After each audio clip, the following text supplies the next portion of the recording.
خوش آمدید، ایک بار پھر آپ کی خدمت میں حاضر ہے اور کم و بیش اسی وقت ہم آپ کے سامنے ایک سیگمنٹ پیش کرتے ہیں جو ہوتا ہے نعت، نعتیہ کلام، فن نعت اور ہدایے کے بخشش کی برکتوں کے حوالے سے، جو امام احمد رضا خواہ فاضل بریلوی کا نعتیہ کلام اس کا مجموعہ ہے، اور پیش کرتے ہیں مفتی محمد اسحاق مدنی صاحب۔ سیگمنٹ کا نام ہے ہدایے کے بخشش کی برکتیں۔ یا طیبہ یا طیبہ یا داب العیانہ۔ بسم اللہ الرحمن الرحیم۔ اللہ رب محمد صلی اللہ علیہ وسلم، نحن عباد محمد صلی اللہ علیہ وسلم۔ اعلیٰ حضرت مولانا شاہ احمد رضا خان رحمۃ اللہ تعالیٰ علیہ کا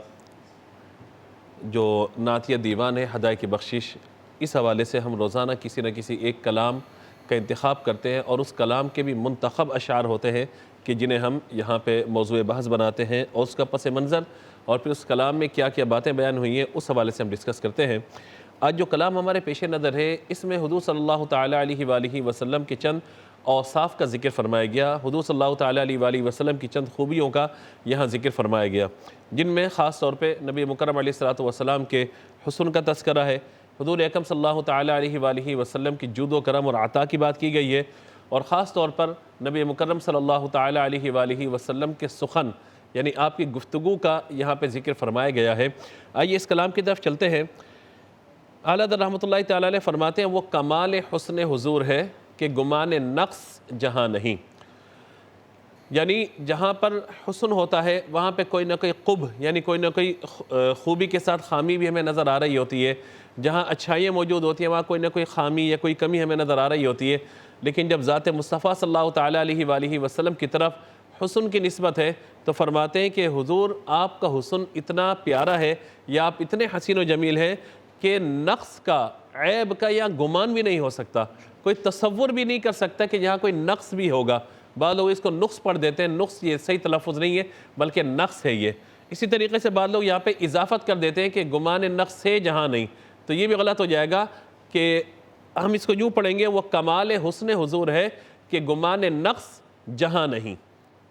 کہ جہاں نقص کا گمان بھی نہیں ہے۔ اگلا مصرع یہ ہے کہ جہاں پھول ہوتا ہے وہاں پر کانٹے بھی موجود ہوتے ہیں، اور جہاں پہ شمع روشن ہوتی ہے تو ظاہر ہے کہ اس کا دھواں بھی موجود ہوتا ہے۔ حضور صلی اللہ تعالیٰ علیہ وآلہ وسلم کی بارگاہ میں ان محاوروں کا استعمال کرتے ہوئے کتنے حسین انداز میں پرویا ہے۔ فرماتے ہیں کہ یہی پھول خار سے دور ہے اور یہی شمع ہے کہ دھواں نہیں، یعنی حضور آپ کو اگر پھول شمار کیا جائے تو آپ ایسے پھول ہیں کہ جہاں کانٹوں کا کوئی تصور نہیں ہے، اور اگر شمع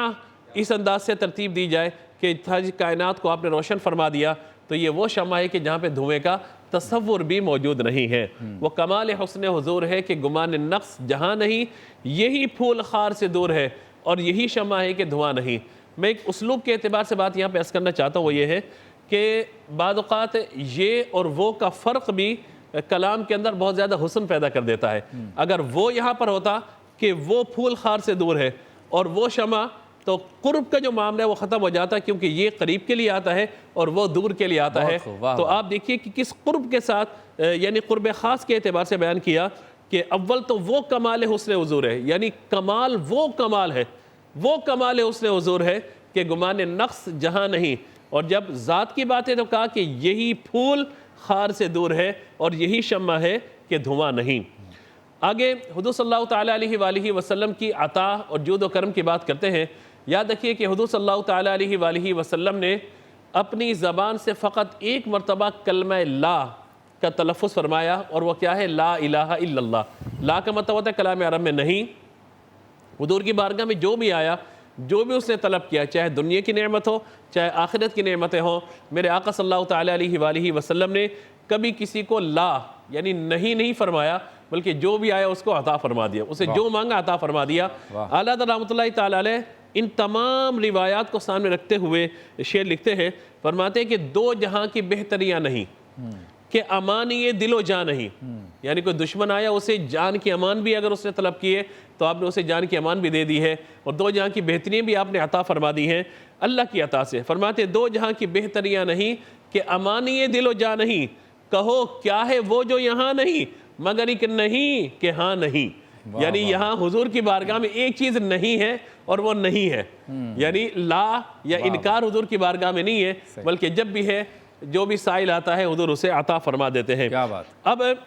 یہ مصرع جو میں آپ کے سامنے پیش کرنے لگا ہوں، پہلا مصرع اس کے بعد دوسرا مصرع، اس میں دو الفاظ استعمال ہوئے ہیں، دو صیغے مفر اور مقر۔ مفر کہتے ہیں فرار کو اور مقر کہتے ہیں قرار کی جگہ کو۔ یہ دونوں جو صیغے وہ اس میں ظرف کے ہیں۔ اعلیٰ حضرت رحمۃ اللہ تعالیٰ علیہ سمجھاتے ہوئے بات کرتے ہیں کہ حضور صلی اللہ تعالیٰ علیہ وآلہ وسلم کی بارگاہ وہ بارگاہ ہے کہ یہاں سے یعنی یہ جگہ جائے پناہ ہے اور یہاں سے فرار کسی کو ممکن نہیں ہے۔ فرماتے ہیں کہ بخدا، خدا کی قسم، باخدا، خدا کا یہی ہے در، یعنی اگر کسی کو اللہ تبارک و تعالیٰ کی معرفت چاہیے تو وہ در مصطفیٰ پر ہی آئے گا۔ بخدا، خدا کا یہی ہے در، نہیں اور کوئی مفر مقر، جو وہاں سے ہو یہیں آ کے ہو، جو یہاں نہیں وہ وہاں نہیں۔ کیا بات۔ یعنی جو در مصطفیٰ پر نہیں پہنچے گا اسے نہ توحید ملے گی نہ اللہ تبارک و تعالیٰ کی معرفت ملے گی۔ اگر راستہ جائے گا تو وہ بارگاہ مصطفیٰ صلی اللہ تعالیٰ علیہ وآلہ وسلم سے بھی جائے گا، اسی بارگاہ سے ہی جائے گا۔ اب دو اشعار ہیں، یہ خاص آج کے ہمارے موضوع کے حوالے سے ہیں۔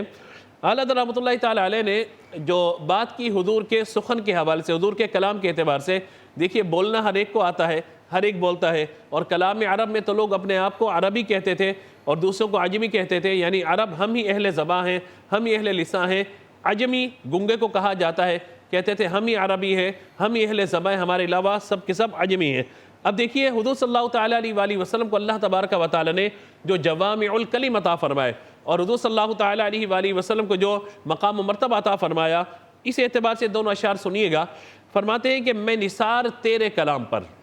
یا رسول اللہ میں نثار تیرے کلام پر، ملی یوں تو کس کو زبان نہیں، یعنی ہر ایک کو بولنا آتا ہے، ہر ایک کو زبان ملی ہے، لیکن حضور آپ کی شان کیا ہے کہ میں نثار تیرے کلام پر، ملی یوں تو کس کو زبان نہیں، وہ سخن ہے جس میں سخن نہ ہو، وہ بیان ہے جس کا بیان نہیں۔ کیا بات۔ اور اگلا شعر جو ہے وہ میرے اور آپ کے آقا صلی اللہ تعالیٰ علیہ وآلہ وسلم کی شان و فصاحت و بلاغت کو کس طرح واضح کرتا ہے۔ فرماتے ہیں یا رسول اللہ آپ کی شان کیا ہے، تیرے آگے یوں ہیں دبے لچے، فصحاء عرب کے بڑے بڑے، کوئی جانے منہ میں زبان نہیں بلکہ جسم میں جان نہیں۔ یعنی حضور کا کلام سننے کے بعد ان کی کیفیت یہ ہو جاتی ہے کہ ان کی فصاحت بلاغت ختم ہو جاتی ہے اور وہ سر جھکا لیتے ہیں کہ آپ کو اللہ نے جو فصاحت و بلاغت اور جو کلام کا ملکہ عطا فرمایا وہ کسی اور کو نہیں دیا گیا۔ اللہ تبارک و تعالی ہمیں حضور صلی اللہ تعالیٰ علیہ وآلہ وسلم کی سچی محبت نصیب فرمائے، حضور سے عشق عطا فرمائے، اور خاص طور پہ مشورتاً یہ بات ہے کہ حضور کی احادیث کا مطالعہ کیجئے، کیونکہ جو کلام کی بات ہے وہ خاص طور پہ حضور کی احادیث کے حوالے سے ہے۔ احادیث کا مطالعہ کریں گے انشاءاللہ برکتیں ملیں گی۔ اللہ تعالیٰ ہم سب کو عمل کی توفیق عطا فرمائے، آمین وآخر دعوانا الحمدللہ رب العالمین۔ ماشاءاللہ، بہت خوبصورت گفتگو فرمائی۔ چلتے ہیں بریک کی جانب، واپس لوٹیں گے روحانی گلدستہ مفتی محمد شاہد مدنی صاحب کے ساتھ مختصر سے وقفے کے بعد۔